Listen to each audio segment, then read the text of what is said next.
Warning: the following content may not be suitable for all listeners and contains crude humor that may be offensive to some.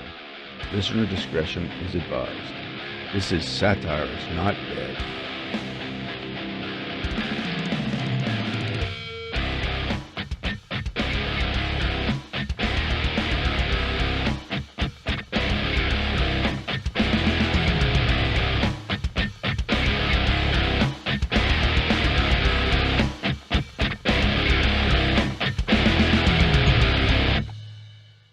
Welcome back to Satire is Not Dead. Thank you for joining me. It is a Saturday afternoon, this June 27, 2020, and I just wanted to talk about the condition of this country, and it's not so much this country as it is worldwide thing.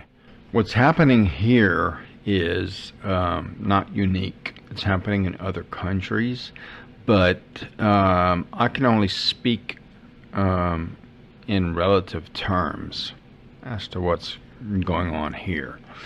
So, in simple terms, this country is upside down right now. In ugly terms, it's fucked up. What's happening is there are these groups, these groups of people, and I'll say exactly who they are in just a few minutes. Things that are happening have nothing to do with what started things.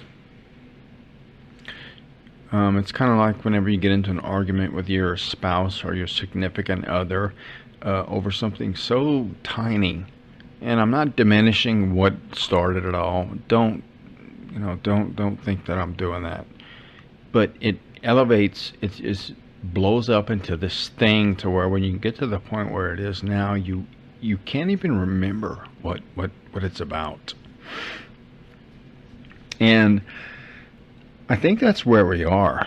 And one of the major catalysts of this whole equation is our fucking politicians. And I'm really for the last, I don't know, 4, 5, 8, 6 years, I've really despised politicians. And I'll explain why in a few minutes.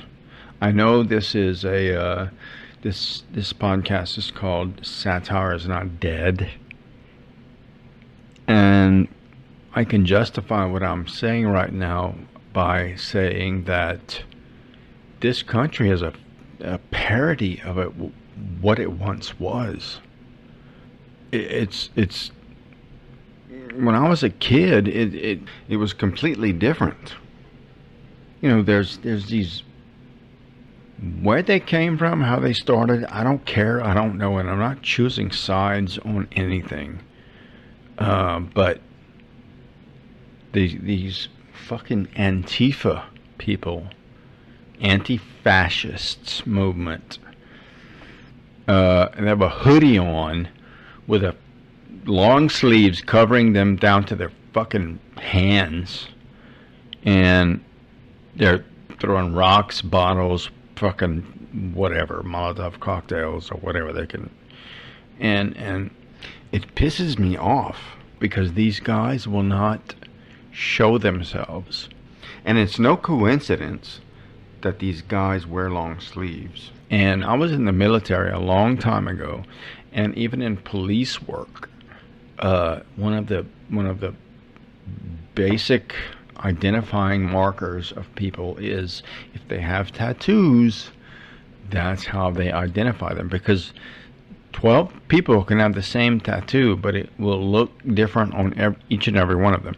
So these little fuckers, these Antifa assholes, these pussies, go into these areas and destroy things with these long sleeves. And I'm telling you, they have these tattoos down to their, all the way down their arms. When you look like you're wearing a a Persian rug or an old lady's giant doily, then you're overcompensating for whatever it is. And tattoos are not cheap. And the reason I mention it is these guys that go into these areas and do this shit, throw rocks, throw whatever. The men, quote unquote, are pipe cleaner armed, spindly legs, skinny jeans wearing guys. What's ironic is the women who are participating in Antifa are more butch than the guys. What is that? But also, if these kids can have sleeve, they call it a sleeve tattoo, and up their neck, under their chin, look like, I don't know, it's retarded. They look like they have a blue flame coming up their neck, under their chin. Tattoos are not cheap. Where do they get the money for this shit? Do they work? What kind of job do they have that they can just take off and go destroy stuff and not have any repercussions? My opinion is that these little shit asses, they come into these cities and destroy stuff, and at the end of the day, or whenever the cameras stop recording, they go to their six-figure suburbs and throw a steak on the grill, have a beer, and get a good night's sleep. And they go back and do it all over again. Because there's no fucking way that these guys are living in the areas that they're destroying. And I sat here for a long time listening to, music like Death Clock to get into the... into the mood to do a podcast. And what does it say about a person who listens to Death Clock and Tenacious D to get them into an upbeat mood? But I love metal. I'm a metalhead, even though I don't dress and walk and talk like them. I've always been into heavy metal. But listening to these, Death Clock and Tenacious D, I stumbled across one of the old Rage Against the Machine songs called Killing in the Name of. And my point of putting this on a satirical podcast is my belief has always been, and I heard a man once do a lecture, that art and entertainment is often a barometer of where society is going. And he was a Christian man. He didn't buy into entertainment and music, but he would watch and observe it and kind of get a reading on where society is going. And I believe that. And case in point, I came across Rage Against the Machine's Killing in the Name of. And this is from 1992. And here we are in 2020. You can look it up, and I wish I could, get around the fair use laws and just include it in my podcast, because it's such a great song. I probably listened to it 10 times before I actually start recording. The lyrics in that song are so kind of, I don't want to say prophetic, but they have a good reading on what's happening now. The beginning of the song says, some of those that work forces are the same that burn crosses, which to me, my interpretation is people are basically shitting where they eat. They're destroying property that is in their vicinity, their neighborhoods, and it makes no sense. It's like the hillbilly who has a fight with his wife and decides to destroy his own kitchen because he's pissed off at his wife. Where's the logic in that? And especially right now with all the... I don't want to get political, and I don't want to pick sides, but all the bullshit with the police force, in killing in the name of, there is a chorus. Those who died are justified by wearing the badge. They're the chosen whites.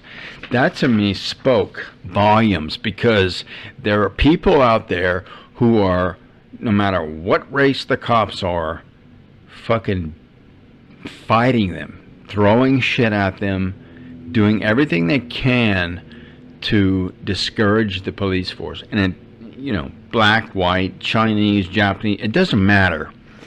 If you're a cop right now, you're fucked, because you're a cop. You're nothing else. And that really fucking burns my ass, because these are the people, when these pussies who are destroying things and raising hell everywhere, when they get in trouble, what are they going to do? They're going to call the cops. They want the same people that they are hating to rescue them. And later in the song, Killing in the Name, and by the way, the title of the song, Killing in the Name of, is an open-ended sentence, which tells me that these, you know, it really matches up with what's happening now. These fucking dumbasses out there who have no idea what they're fighting for. They don't know.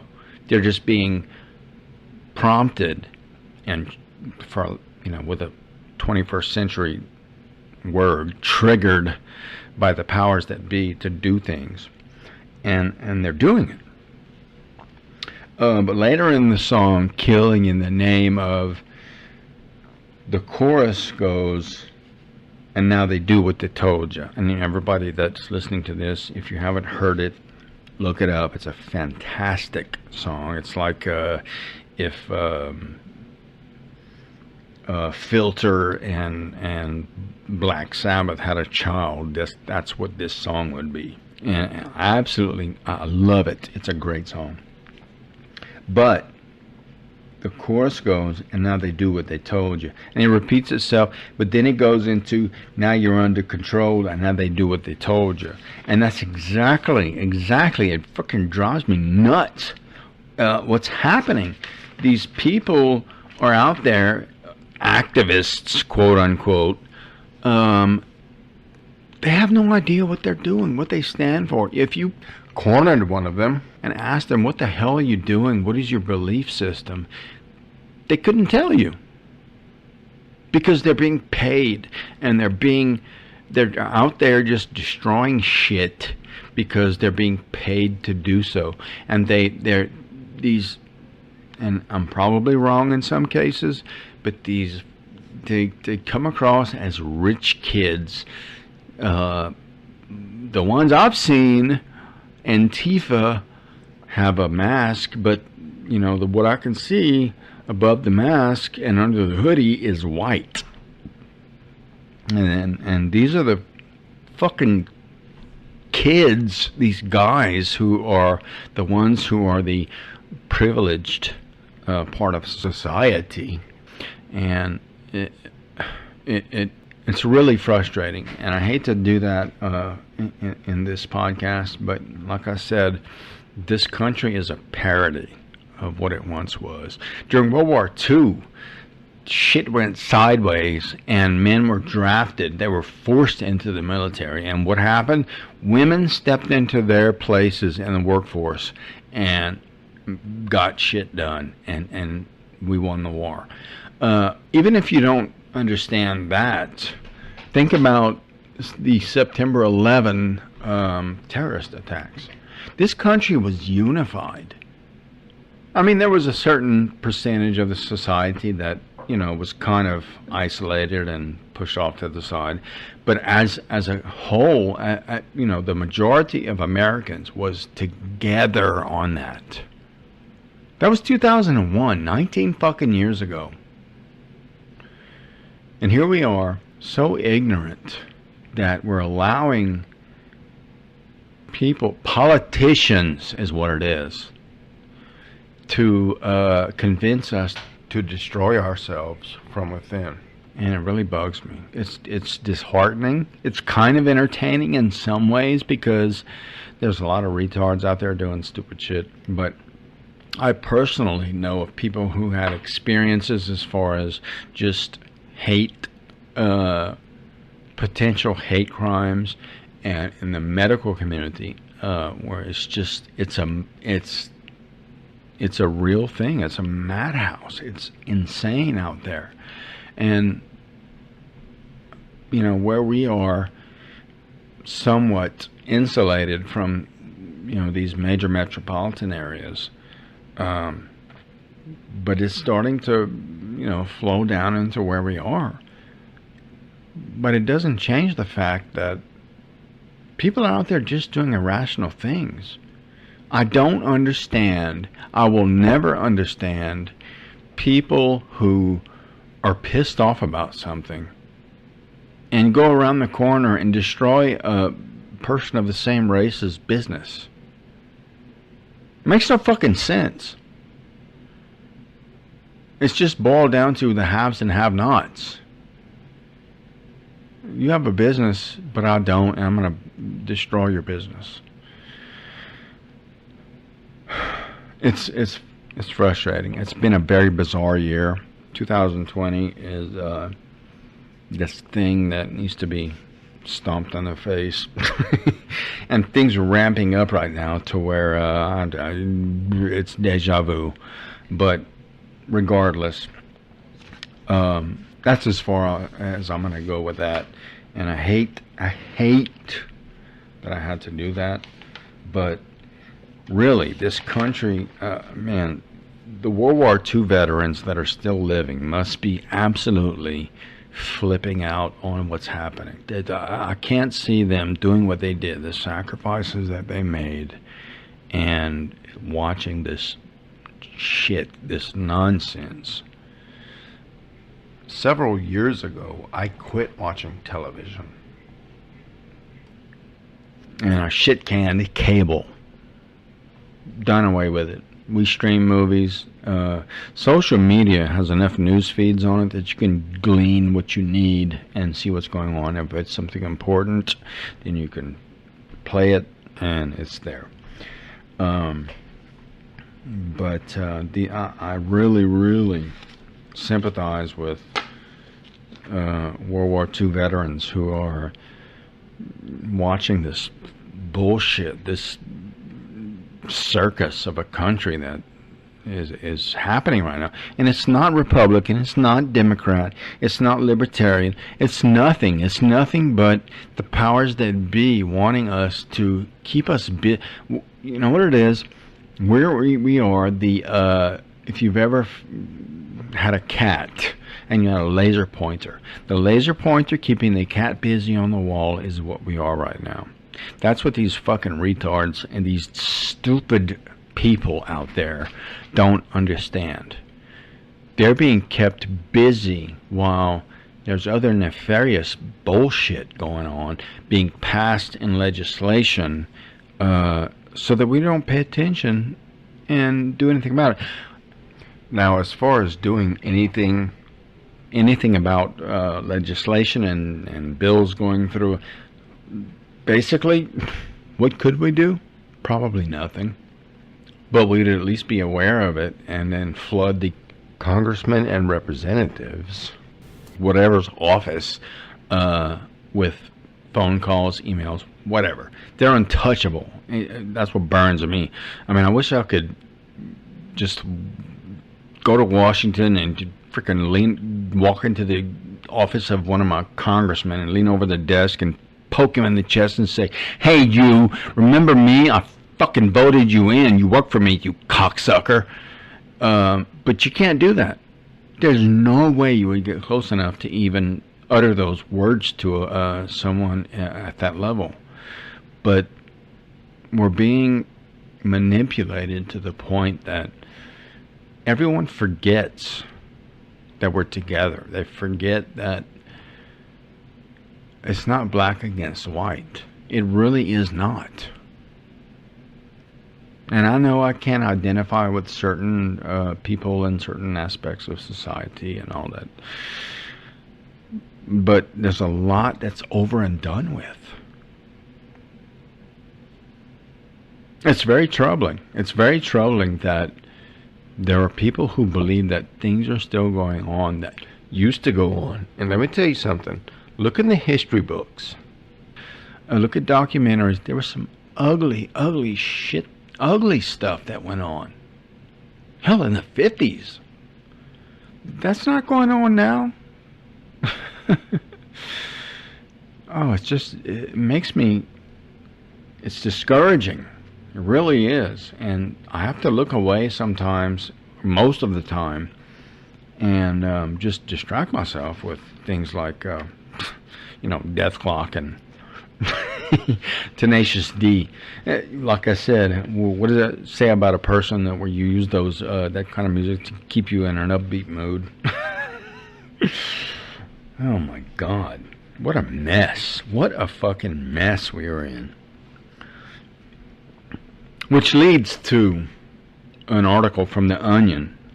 The title is Resigned Pew Research Study Has No Fucking Clue What's Going On with 15% of Americans. Which, I know it's, a parody, a satire, a satirical article, but the 15% would be realistically low. Washington, classifying millions of citizens around the country as total goddamn mysteries. A resigned Pew Research study released Friday found that it was impossible to determine what the fuck was going on with 15% of Americans. After an exhaustive year-long venture, we are still as confused, if not more confused, about what the deal is with these with all these indecipherable weirdos, said the lead researcher Jenna Kirkman, before throwing arms into the air and calling a large portion of Americans lost causes. This is fiction, but it's so true. According to our very frustrating research, a large portion of Americans are just freaks who will never be understood, no matter how hard we try. Are they happy, sad, old, young? Unfortunately, because so much of the nation are just total fucking randos, we may never actually know. At press time, Kirkman added that the remaining 85% of Americans were basic as shit, allowing researchers to easily parse every detail about their boring, miserable lives. And that brings my thought pattern to what I'm not a conspiracy theorist, but I'm not against conspiracies also. But people that think that these smartphones, yeah, they listen. I know it. I talk about things and I look at it on social media and it pops up. Okay, fine. But what low-level FBI Dumbo is going to sit there and you think someone is actually physically listening to your boring, freaking mundane lives? No one's doing that. No one cares. Your life is nothing. My life is nothing. It's boring. It's just life. I know this podcast has been a bit of a diversion, different from what I have been doing, but I wanted to showcase how the foolish times that we're living in right now in this country, and also to get some things off my chest, some thoughts, some frustrations, but I will be in the near future moving over to a network called Cinescape Media, and so I'm not quite sure if I'm absolutely leaving Podomatic, but I will be hosted by Cinescape Media and become part of their team, which I'm very excited about. It's a group of guys that seem to be like a good bunch of guys, and I look forward to working with them. But if you like what you're hearing, if you want more of what you're hearing, and next week I'll be back to my regular format, doing satire, even though this country is basically a satirical drama, ridiculous. So Please follow me on Podomatic. Look for me on Cinescape Media soon. And please share, download, and like my podcasts if you like what you're hearing. So I will be speaking to you again very soon. I'd like to leave you with a short audio representation of what's happening in this country right now.